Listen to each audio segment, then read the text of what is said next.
never do me wrong. See, when I'm home, I'm all alone, and you are always gone. Welcome back, Gems. Today is I drug my feet on making this video, and this is going to be a grief update video about how I'm doing since my mother left me on this earth 5 years ago. I'm going to do this video in one take because I feel like anything other than that will not be genuine. So if there are some mess ups, there are mess ups. If I cry, even though I really think crying on the internet is pretty corny, y'all, it's my mama. What you expect? With that being said, let's go ahead and start. Now, first up, I came up with my own questions to ask myself because these are questions that I think about daily. And you guys don't do very good at dropping comments like I asked y'all to. So I had to come up with my own questions. I am probably going to be doing like some slight makeup stuff because I really don't want to cry. If I think too hard, I will cry. So eyebrow tinting, something, little planning makeup, that's what it's going to be today. For starters, the first question that I have on my list is, how has life been lately since starting a business for yourself without the physical support of your mom? Once again, this is stuff that I constantly think about. So it is rough because my mom was like a bandage for everything. And now I have to be my own bandage. So I don't appreciate that. I really don't. Anybody, if she visits you in your dreams or something, tell her I don't appreciate that. It's been hard. I will be honest. It has been hard. And I guess I never really knew where my life was headed while she was still on this earth physically. So I didn't know, like, I was enrolled at Clayton State, but once again, I was doing that because my mom told me, you need to get an education. So I'm like, okay, you need to get an education. I didn't ever think that I would start doing hair and actually profiting off of it the way that I have. So for her not to be able to see it sucks, y'all. It really does suck. Like, I wish every day that I could just send her a text and be like, look what I did today. Or what do you think about this? Or you want to try this? Like, I didn't even get to do her hair like I do other people's hair because I knew how to do hair then, but I didn't know a lot of the stuff that I know now. So it's definitely hard. My mom always knew when something was wrong with me. So business wise, like when it might be a slow month or when I might have made one decision. I am not supposed to have this on my hand. Oh my goodness. I might have made one decision. 1 second.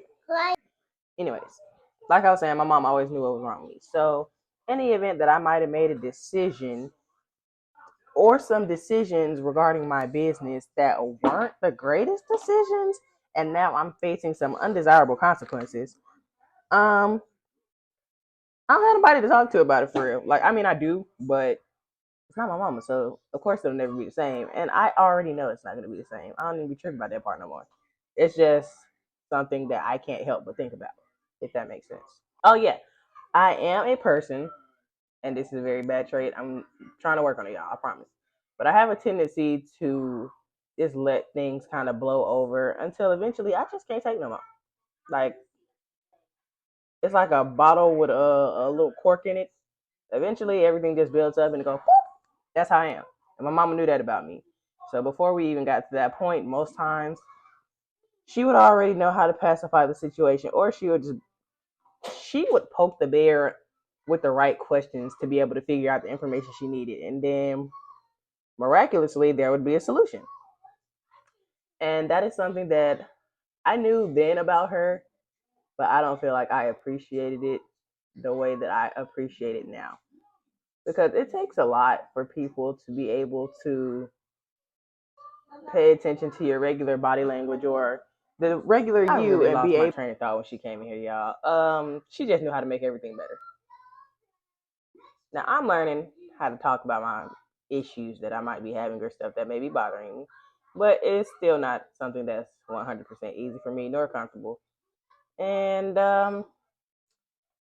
when she left me on this earth in 2019, that's just something that I did lose. That was something I definitely could use now. The next question here is, hold on, because I can't see for real. Well, I can see, but not that great. What are some things you didn't understand but now appreciate about your mother? My first answer is she tried to keep everything as peaceful as possible. Anybody that knew my mama would tell you my mama did not like drama. She didn't like negativity. She didn't That just was not her MO. When it came to stuff like that, I will say she did a great job at teaching me and my siblings how to be peaceful and also preserving peace in our house and our family despite stuff that might have been going on that we really didn't know because it wasn't a child's place to know. Child, it's like I want her to see the good in the world as long as she possibly can because y'all know it's real in the field this year, y'all. It is the housing market is trash, the insurance market is trash. Celebrities are falling down left and right because of the crap they've been doing for years under our nose. It's just like I won't worry about none of that stuff when I was growing up. I really wasn't. I was a Disney Channel kid, so if it wasn't pretending to Disney stars, I didn't really care. I ain't know nothing about it. But now kids are so exposed to everything that I pray that I am able to just allow her to have that purity as a child for as long as possible. You can't shield them from everything. I get that. I got that. Hello, I grew up myself. My mama worked really, really hard. Now, granted, she was a stay-at-home mom, but she did work when my oldest brother was a child. I think she worked at a warehouse or something like that. And was it James? No, that might have been my auntie. But anyways, she did work for a minute, but her primary job was to make sure everything was straight at home. She cooked. She didn't cook every day, but we had at least like 3 to 4 meals a week consistently throughout our lives. And now that I am a mom myself and I have a family of my own, y'all, I don't know how she. First of all, you cooking for that many people. I'm cooking for 3 people, and I'm not cooking every day. So now I don't really know how she did it. And then she would get up early. She used to babysit my oldest brother. Actually, she babysat all of their kids except mine, obviously. And she would go to bed at like 6:30. She was in her room. She was not dealing with us after 6:30. But to say that she had her days filled the way that she did, and she just kept on trucking, just kept it trucking. I don't know how she did it. I'm still trying to figure out that level of grace, because baby, I got one 2-year-old and one husband, and I be woe out. I ain't even got no full house. I had a 2-bedroom apartment, and I be woe out. So between washing everybody's clothes, then you gonna cook for everybody, then you gonna clean, then she like to go hang in the yard. I don't know where she found this expendable energy from, but kudos to you, mom, because that's fantastic. That is really fantastic. The big one in my life that I did experience, postpartum.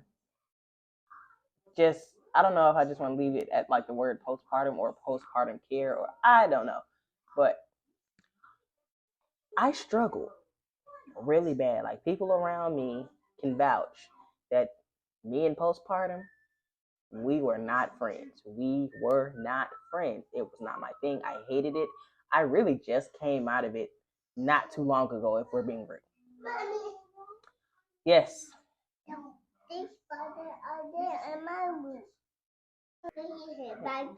Black stripes? Yeah. Oh. Where? Go point. But that's not a spider. That's your markings on the wall. That's you writing on the wall. Like I was saying, I struggled tremendously with my mental space after having my daughter. Now, I knew I wanted to be a mom. I always wanted to be a mom. Love my daughter. I was not the person that ever thought of her harming my child. Not that kind of postpartum.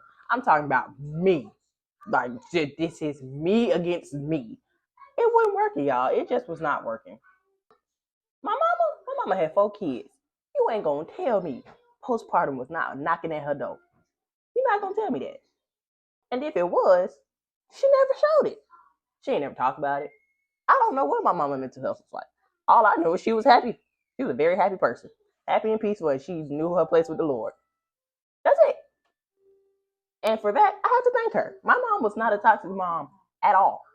And not too many people get that opportunity to say that. But when I say my mom, if I had to choose a mom in my lifetime, I would choose my mama all over again. No cap. No thought about it. I would choose my mama. She was great. I just don't know how. I don't know how she developed the innate ability to be able to just protect all the bad from my life. I feel like my life was glorious. It was awesome. My parents weren't just the richest parents, but I didn't want for anything. My siblings didn't want for anything. The grandkids didn't want for anything. That was great. So they definitely did their big one. Like even to my dad, I tell him, I don't know how y'all did it. I don't know. Y'all had a house.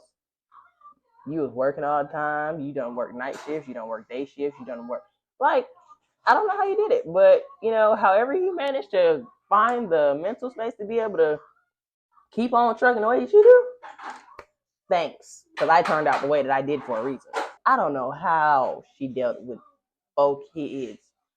Some of us talking, then me getting on her nerves because I popped up 10 years too late. I don't know how she did it. I just don't know. But me, I pray to Jesus that I have the strength that woman did. Because, whew, what does grief look like now? Grief for me, well, the good news is I'm not crying every day. And I will still start crying at the drop of a dime in like 0.1 seconds. I said 0.10. I will, but it's not as frequent. So we're making progress, I always understood that my mama was going to leave this earth one day. I just didn't know it was going to be that soon of a day. But I knew she was going to leave. I always knew that my mom was going to leave Earth. Did I think she was going to leave when I was 21? No, that wasn't in the plan.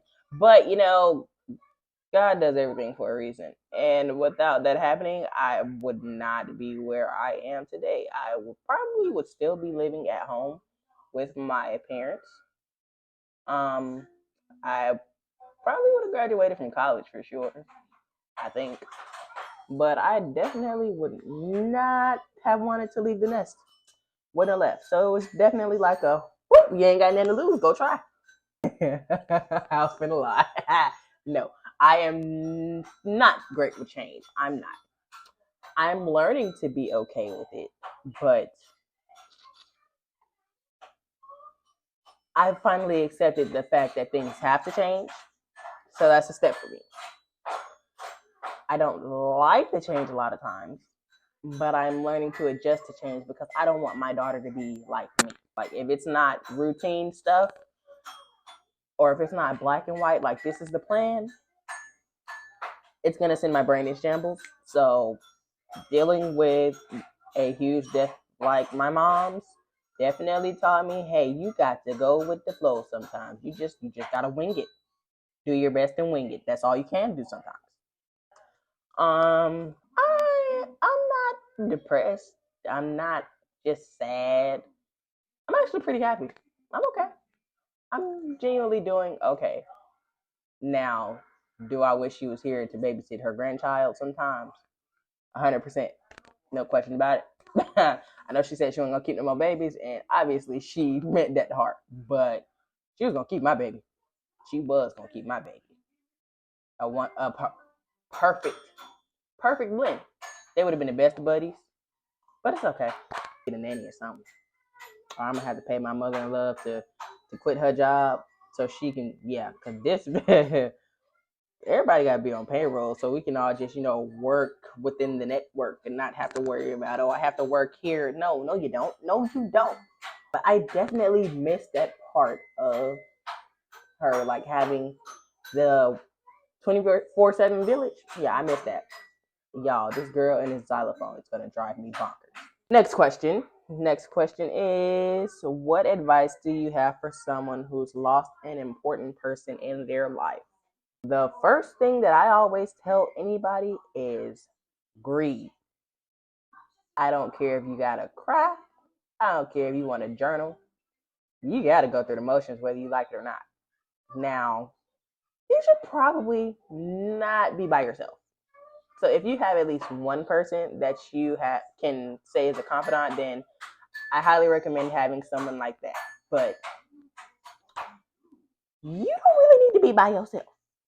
But you do need to be by yourself because you have to go through the motions and understand your feelings. Just take your time.